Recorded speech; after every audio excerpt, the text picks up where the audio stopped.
ask my other colleagues to comment on that, but let me first make my point that we do not want to see the UN forces pull out of Bosnia. We think they have performed a very valuable function through the years. We think they continue to perform a valuable function, and we hope that that will not be necessary.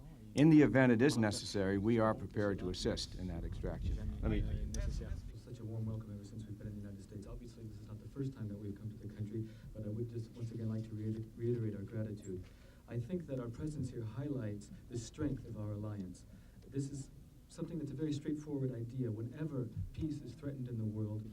For over a year, the Croat and Bosnian government forces have been working closely together, and Sarajevo has been spared heavy shelling for over a year. So we have a situation which on the ground is better than it's been for some time, but that is a very fragile situation which could easily disintegrate.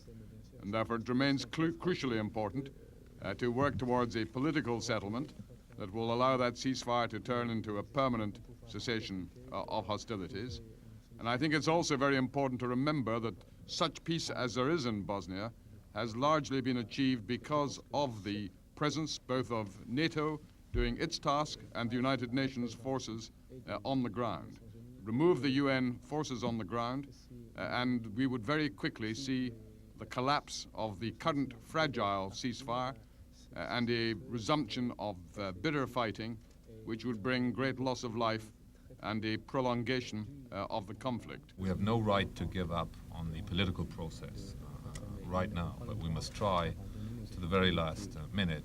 But at the same time, NATO has begun with planning if there were a deterioration. So I think this is the right instrument, the dual-track approach. Pour un assouplissement, une modularité des mécanismes d'intervention, la guerre de Yougoslavie, puisque c'est une vraie guerre, c'est une crise mais qui se transforme en combat et en conflit, cette crise montre que l'OTAN a des difficultés à s'adapter à ce nouveau type de conflit. Et donc nous plaidons à l'intérieur de l'Alliance pour une modification assez sensible, assez forte de ses pratiques et de son organisation.